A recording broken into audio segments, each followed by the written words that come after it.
There it is. Okay. All right. So number one, which of the following actions might we logically expect to result from rising stock prices? I put C. Me too. On the staff meeting, For the U.S. economy, money holdings are but and not necessarily in that meeting, but something we need to. small part of household wealth, and so the interest rate effect is small. Power bill for 7,700. What did you put? I put C, small part of household wealth, and so the interest rate effect. I actually put D because in the book on page 458, it talks about that the interest rate is the biggest part of the U.S. economy, so the wealth part's the smaller. You're right. Smaller. I don't know why I put C. Must have been just a wrong read.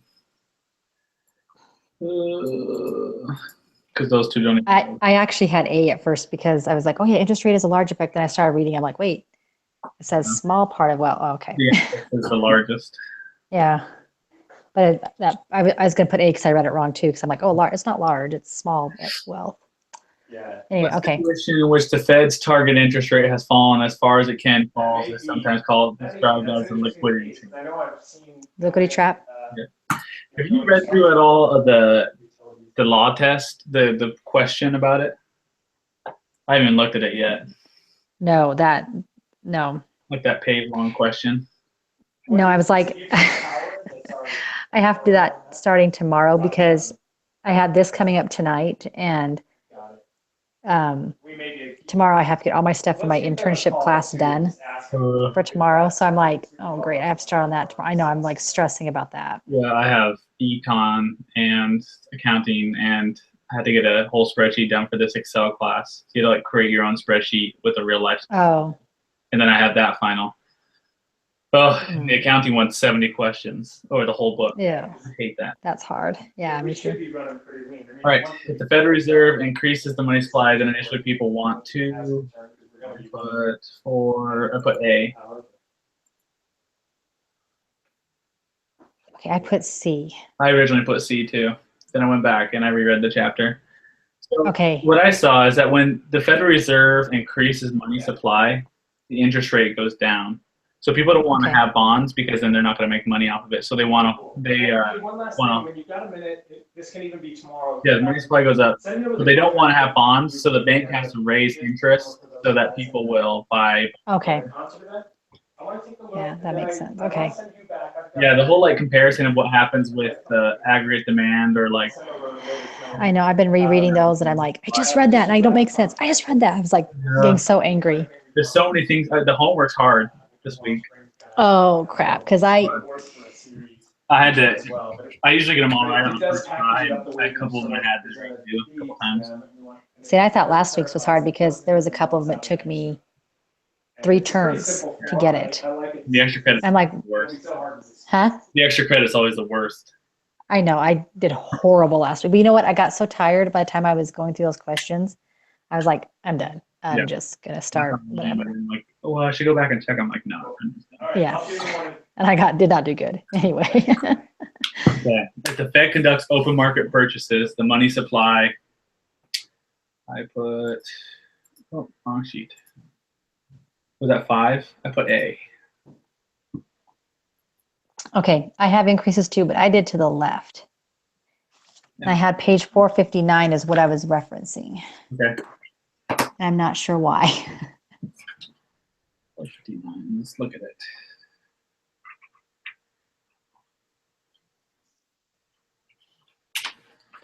$4.59. And I could have been wrong. I don't know why I was putting that.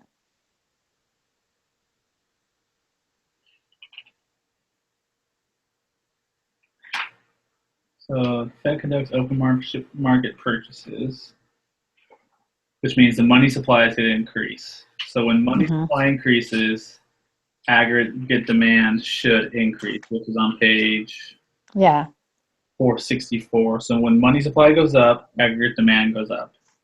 Okay. Yeah, that one I get. So it increases, and then it shifts the demand to the. You say it should that lowers the demand or increases the demand. Yeah, it should lower the demand. That's like where it gets confused because it's like the money supply shifts. So because the money supply shifts, the interest rate goes down, and because the interest rate goes down, investment spending goes up.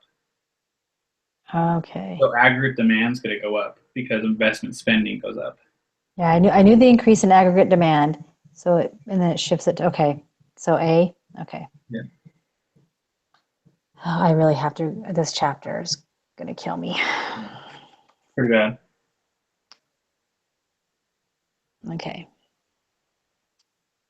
And also, it goes up because everybody has more money in their pockets, so people buy more at every price level. Okay. When it goes up. Yeah. So what I did is, I don't even have my notes here. Oh yeah, they're right here. But I drew these little charts. I think it makes it easier. So I went through the book. I don't know if you can see these.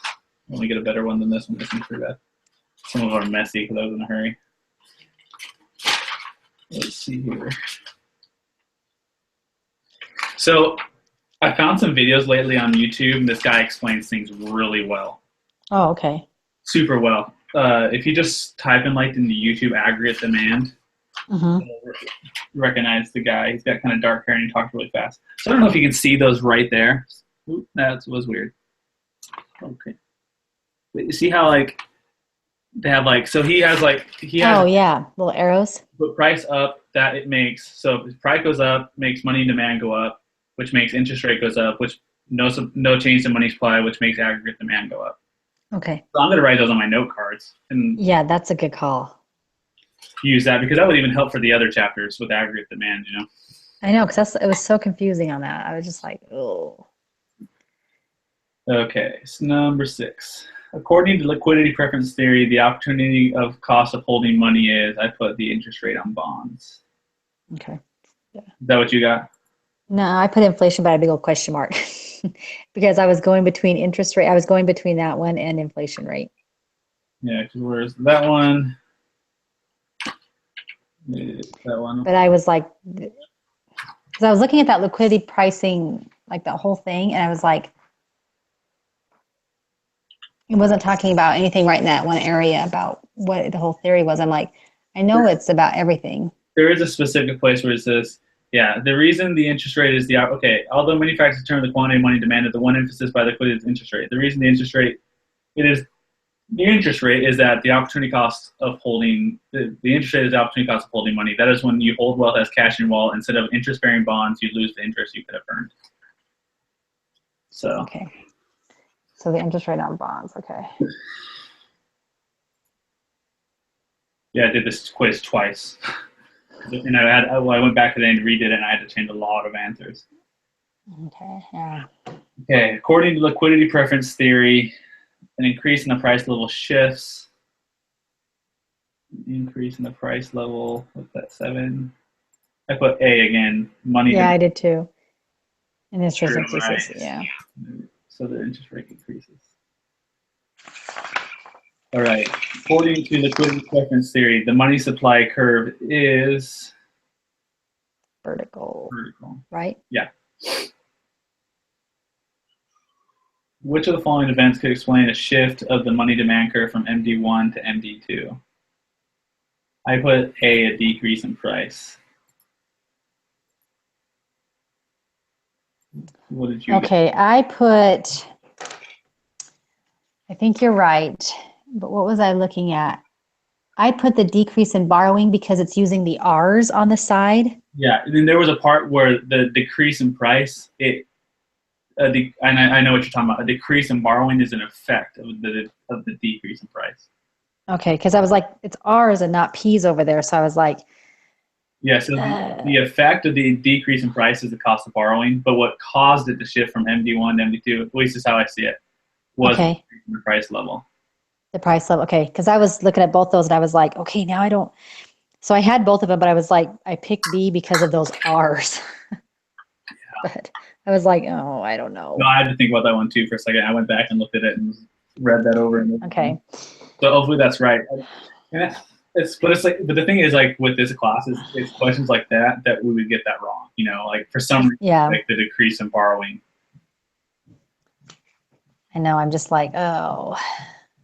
You always have to second guess yourself with this. Oh yeah. I know. It's just every time. Yeah. Like what this thing does is what I've been doing for all the different. Okay, so this little price level. Okay. I don't know. I think it's because I can put it on the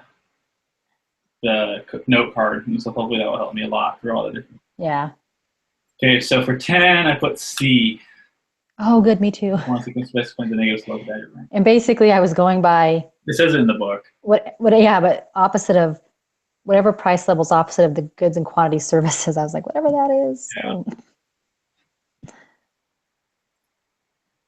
Other things the same as the price level rises. 11. I put B. The interest rate rises, causing a movement along a given aggregate demand curve. Okay, so the interest rate does make it movement. It doesn't do the shifting. Is that correct? What do you mean? Well, because I just picked A because I couldn't remember if the interest rate. Sorry, I'm just so. If the interest rate doesn't cause it to do the shift, it causes the movement. Yeah, well, I think I was kind of confused on that too, because other things are saying the price levels, as the price level rises, the interest rate rises, causing aggregate demand to shift. But aggregate demand doesn't shift if price level rises. If Okay, price rises, it just moves along the curve. Okay. That's where I was confused. Okay. Because Because I kept thinking, oh, interest rates cause it to shift. yeah, but from the last chapter, price doesn't cause the demand curve to shift. So you have to have an increase in consumption in one of those four areas that make up GDP. Okay. Yeah. So it moves along, but the price increase causes interest rates to go up. Okay. The chart for that's on 463. Okay. On that one? Yeah. You want to look at that, so it makes a little more sense probably. Yeah, I'll go look at more. These shifts and movements on this one is like, sorry, I feel like such a dummy on these questions. I do too. I have to go back and reread all the other ones because I usually take notes on all the chapters, and I really understand a lot better when I do that, but I haven't been doing that, so I've been doing pretty bad on all these chapters. Okay. Taking the following information as given for a small imaginary economy, the marginal propensity to consume for this economy is. This is another one I had to go back and change. I put B.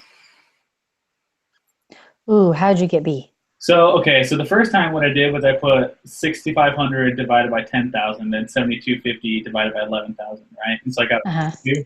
So the book is horrible at explaining this like usual. Oh yeah, I was so lost forever. It's the worst book I think I've ever had in school. But so I went online and went to YouTube, and so we're not measuring the rise in income. I mean, we are, but what we're really measuring is the rise in how much people consume compared to how much their income rises. So we have to take year. It's just like finding the average. So we take year 2 spending minus year 1 spending divided by year 2 income minus year 1 income. Okay. So we have on top would be 750 divided by 1,000, right? Okay, yeah. 0.750. And that should be the marginal propensity to consume.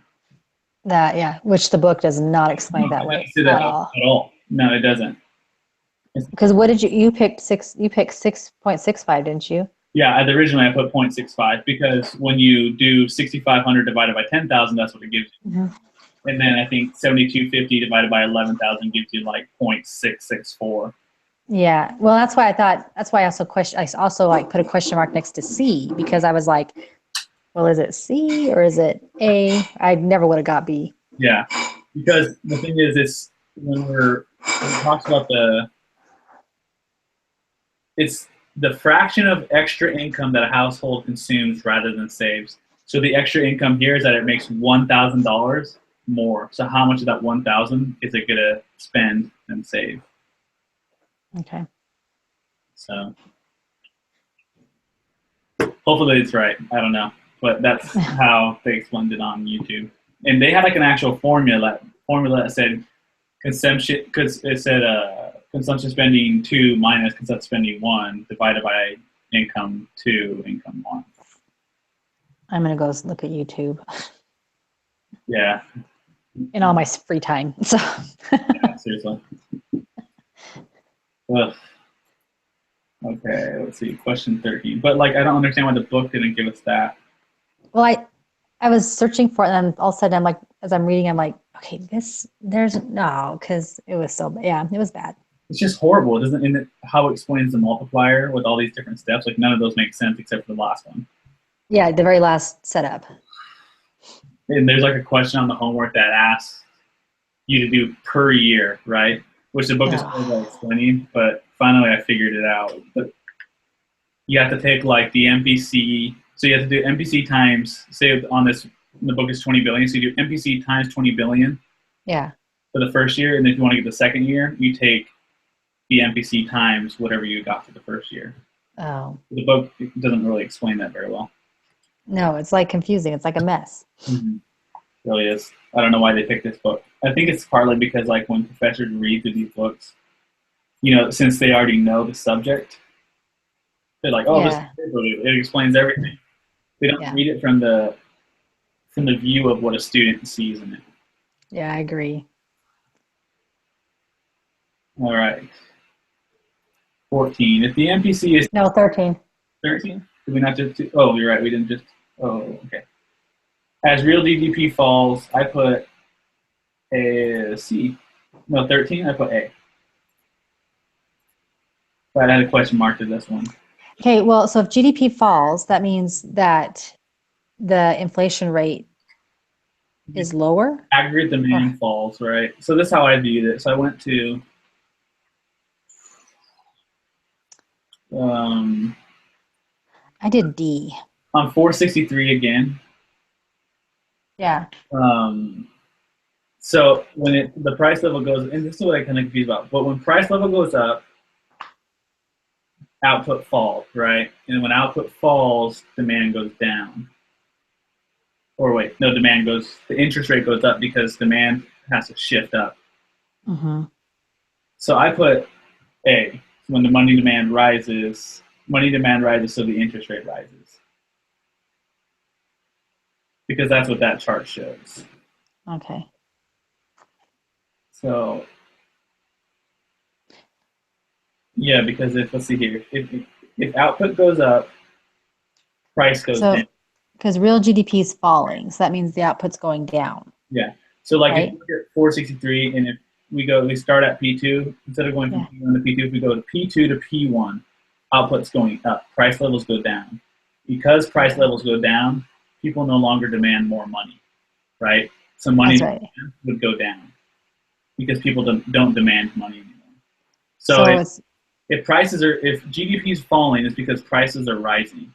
And if prices are rising, there's more demand for money.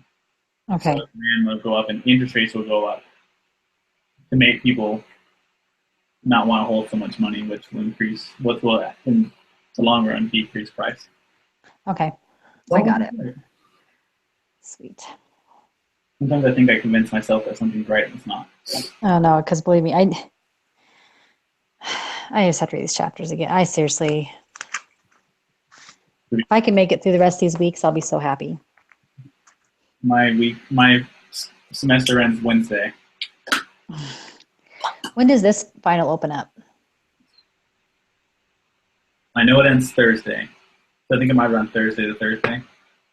So it opens up this Thursday? I'm not sure. It might already be open. But I know it ends Thursday at 10.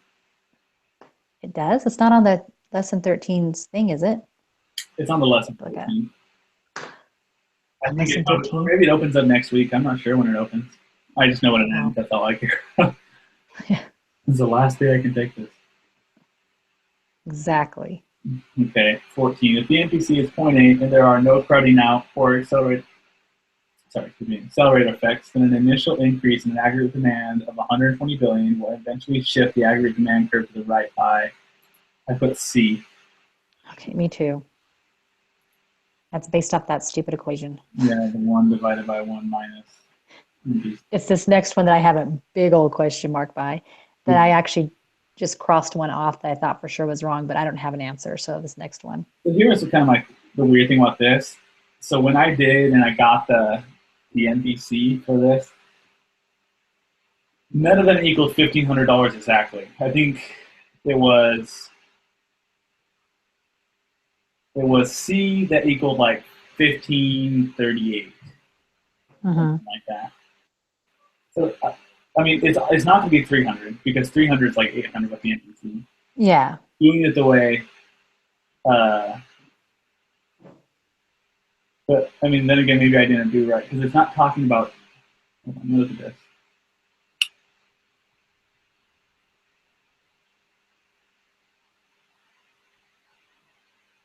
So, see, if my assumption was wrong, then I'll be wrong on 15 and the other one, on this one and the other one. So consumption spending is 6,720 when income is 8,000, and those two are both equal different things. I feel like we have to get the same answer for each. So that must be the way you do it. I'm pretty sure. And so if you get your NPC, I think it's because if there was 550, there's a small operative crowding out effect.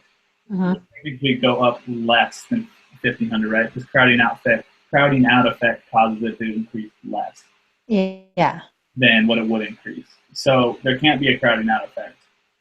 So that would, yeah, so that'd be, I mean, that'd be C. Yeah. But for Yeah, I knew it wasn't A, and I knew, like. I want to search again how to do, because it doesn't say like year one, this was it, year two was this was it. But you can't, you can't like have two different NPCs and try to get the same answer. So hold on, I'm Googling how to compute NPCs. Okay. Yeah, this one says the market propensity to consume is equal to the change in C divided by the change in Y, where C is a change in consumption and Y is a change in income. So if consumption increases by 80 cents for each additional dollar of income, then NPC is equal to, yeah, so because we have to look at what the changes from one year to the next. That's all I Hopefully that's right. So like, yeah, the change in income was $500 and the change in spending was $310 or whatever that is, $320. Yeah, $320. Okay, well, just hopefully that these are worth one point. Well, I knew it wasn't like, yeah, as I was going, so I'm like, okay, I didn't know what I was doing. Sorry, hold on one second. My dog is barking. Come on. Okay.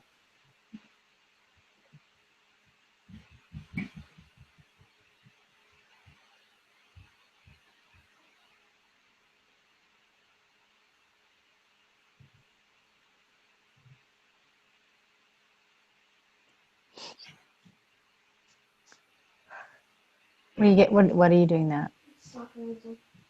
Be careful with them, don't run.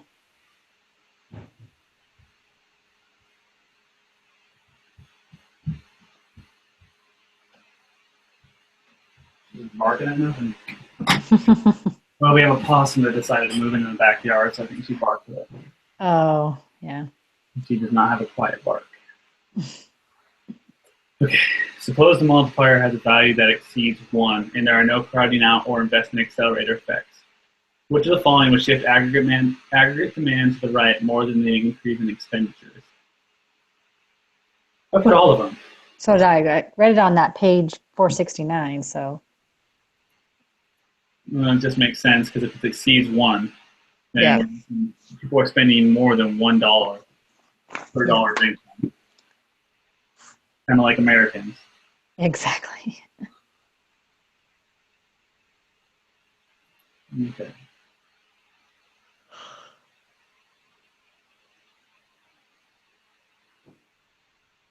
Right. Suppose there was a large increase in net exports. If the Fed wanted to stabilize output, it could. That's 17. I put D. Wait, D or B? D. D, okay. As in dog. What did you put? Yeah.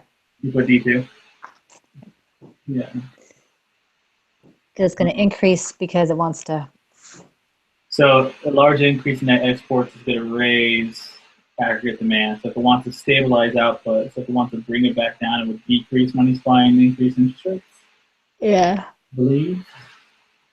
I think so. 466, I think it was talking about that kind of stuff. Talked about that in the target interest rate. How to stabilize. Yeah. It's in there somewhere. Yeah, I think that's right, though. I was reading it right. Usually people got it right. It's right. Which of the following is correct? What did I put for 18? Put D, all of the above. Oh, me too. Because employment's going to affect it. Yeah, I put all that. Yeah, okay. 19. Which of the following policies would be advocated by proponents of stabilization policy when the economy is experiencing severe unemployment? 19, I put C. Me too. Opponents of active stabilization policy, put C again. What did you get from 20? Okay, you know what? So I was reading that.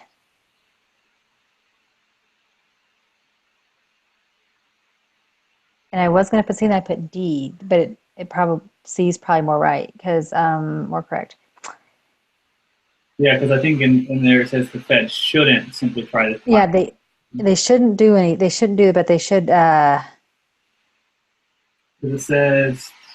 Because I think where I got in there was when they were talking about how they should just be learning from the adjustments. That's why I picked fine tuning for some reason, but maybe I was wrong.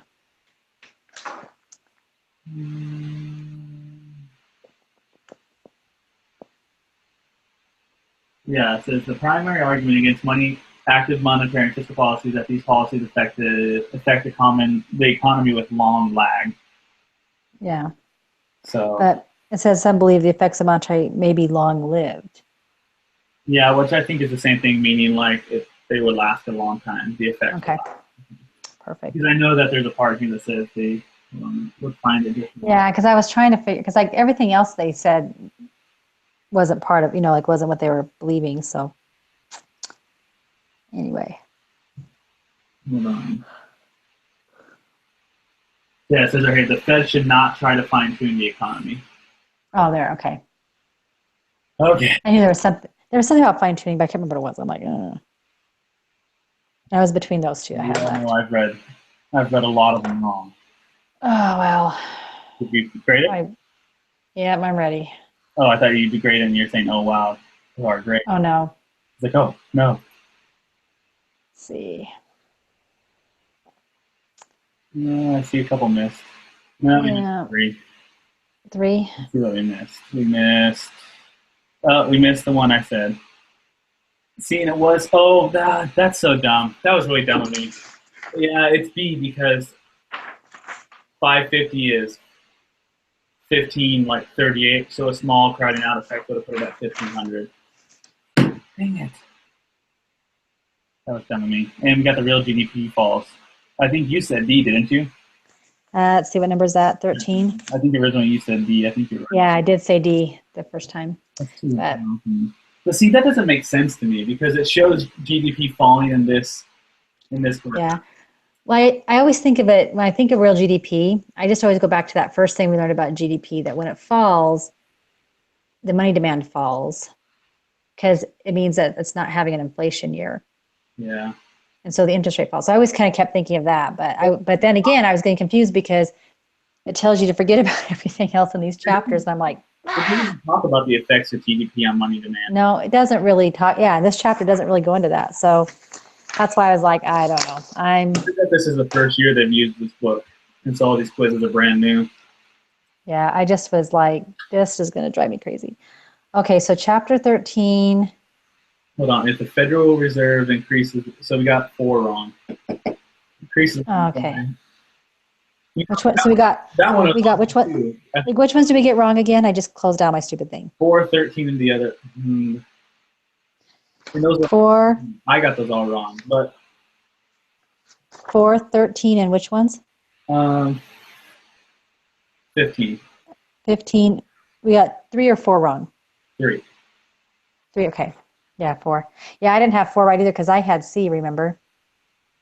But that doesn't make sense. Okay, so the increases money supply than initially people want. So if the Fed increases money supply.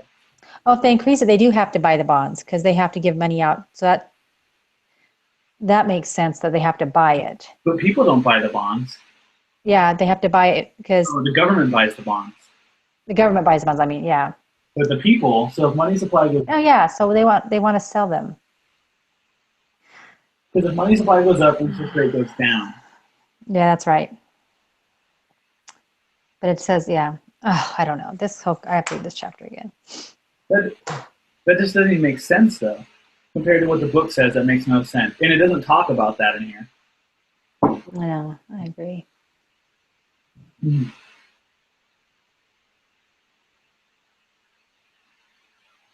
Okay, so exam 3 is due by the 15th.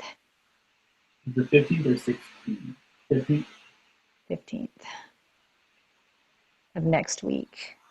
I'm gonna ask. I'll probably go to class period tomorrow, so I'm gonna ask him about a couple of these. Oh. I'm gonna ask him about 4. I'm really not happy that we have to do an application activity. I know they're not that hard, but I'm just like, really? Oh, I know. That's such a waste of time this week. I'm like, I could be studying extra stuff. And honestly, they're completely pointless. They don't like anything. I know. I don't enjoy those application activities. No, they don't help at all. So I'm just like, dang it. Another one of those. I found the answer to that. So To which one? I think I did. It says, for example, suppose the interest rate is above equal. Well, maybe not.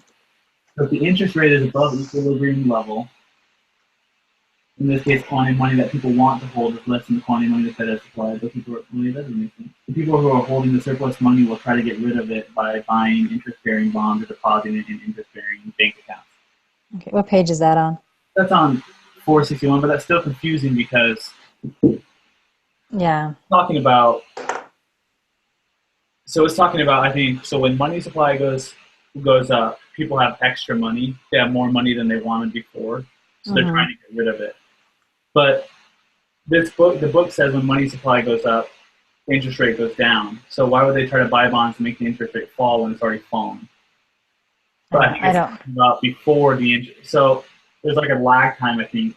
From what I'm seeing, there's a lag time between interest rates fall. So money supply goes up, and so they're like, crap, we all have this extra money, and interest rates are still high, so they buy bonds to make more money. Yeah. But since they buy bonds, so many bonds, the interest rate, the bank doesn't want to pay the same high interest rate, so it so it lowers the interest rate, so people will hold more money. Because the Fed needs people to hold money and make demand go into equilibrium.